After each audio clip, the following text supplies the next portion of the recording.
À la familia. On espère que vous allez bien. Comme vous l'avez vu, évidemment, le Barça éliminé de la Ligue des Champions, l'épisode tant attendu par certains, mais évidemment pas par nous. Le Barça n'ira pas en finale cette année, malgré un Hansi Flick qui a franchement fait quelque chose de génial avec cette équipe. Entre évidemment déception, mais aussi fierté de notre équipe, nous vous disons bienvenue dans ce débrief. Bienvenue à tout le monde. Alors du coup, ben voilà, comme vous l'avez vu, évidemment, le Barça s'est incliné. Si on avait arrêté ce match au bout des 45 premières minutes, je pense que le débrief aurait été rempli de déception, d'énervement contre notre équipe, puisque le Barça a fait un début de match cataclysmique en encaissant 2 buts, en étant clairement pas au niveau.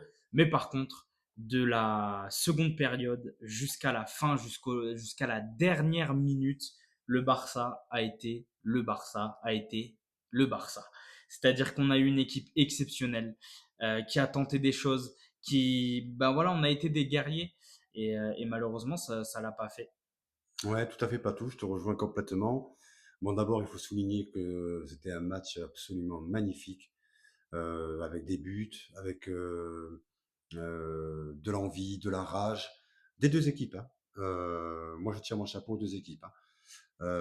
En particulier, bien sûr, au FC Barcelone, qui nous a montré encore une fois que c'était une très très grande équipe, capable de remonter là où très peu d'équipes auraient pu le faire, après un 2-0 en première mi-temps, comme tu l'as dit, une première mi-temps catastrophique, où vraiment tous les espoirs semblaient perdus, et non, ils rallument la lumière, ils mettent 2 buts, et un troisième, donc voilà, moi je peux être que fier de mon équipe. Après, voilà, c'est le football, on a perdu, mais bon, moi je n'ai aucun regret. Ben non, non, effectivement, franchement, on a une équipe qui a montré. Et voilà, et de toute manière, le maître mot je pense, de cette double confrontation, c'est pas forcément le meilleur qui a gagné ce soir, mais c'est juste le plus expérimenté.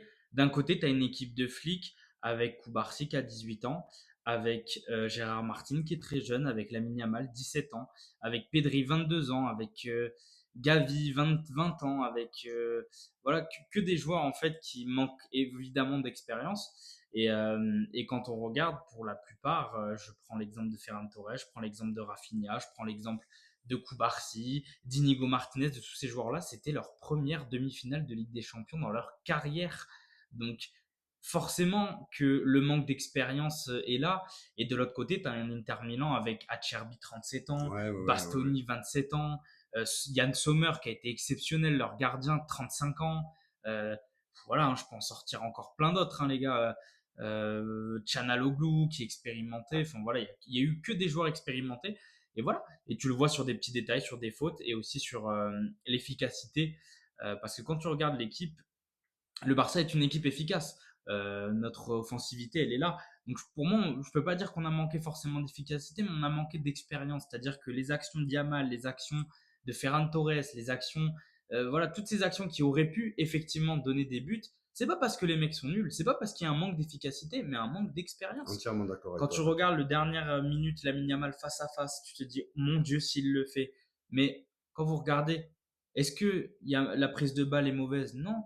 Est-ce que le face à face est mauvais? Oui. Mais pourquoi? Pas parce que Yamal, c'est un pitre, les gars. Son pied gauche, on le connaît, mais parce que quand tu regardes la frappe, c'est une frappe pas d'un joueur expérimenté. Un joueur expérimenté aurait ouvert son pied, aurait tiré premier poteau, aurait fait plein d'autres choses.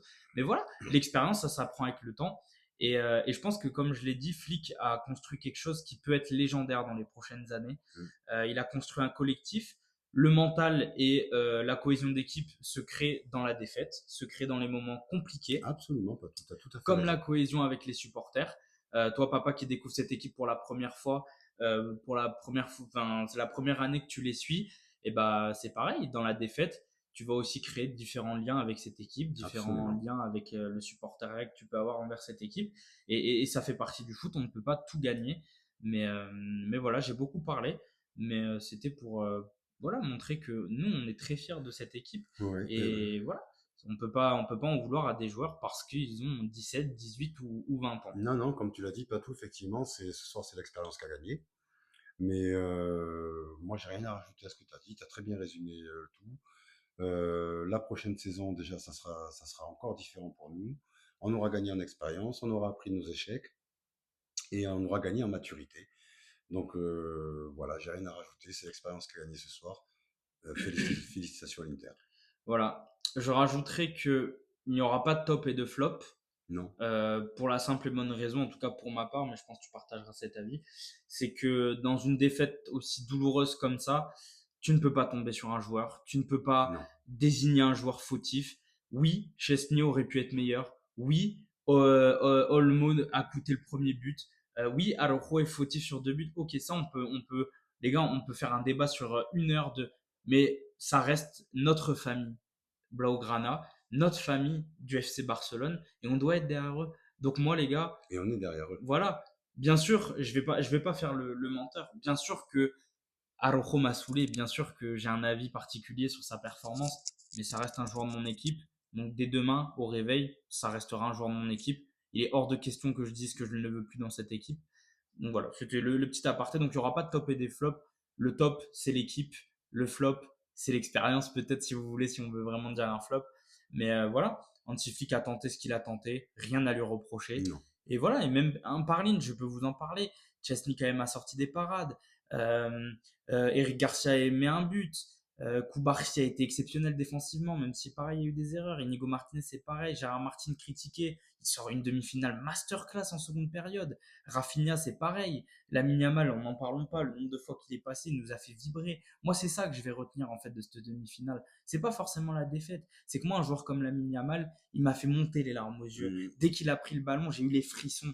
Et ça m'est pas arrivé depuis un moment. Et c'est ces genres de choses-là dans le foot qu'on recherche. tout à fait. Voilà. T'as Donc tout dit, t'as forcément, tout si tu as la victoire au bout, tu dis ah t'exploses là j'aurais appelé le 15 pour le dit. UPA.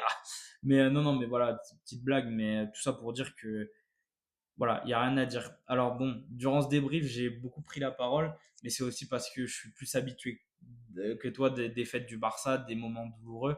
Donc euh, donc voilà je prends la parole pour dire que il y a pas de honte, il n'y a pas d'à se cacher. Oui, il y a des joueurs qui s'en voudront, c'est sûr. Mais nous, en tout cas, on n'en veut à personne. Non, Et ça a été une équipe voilà, de vainqueurs. Et encore une fois.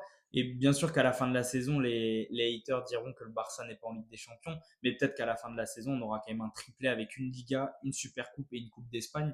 Mais forcément, par rapport à la Ligue des Champions, ça passera peut-être sous les radars.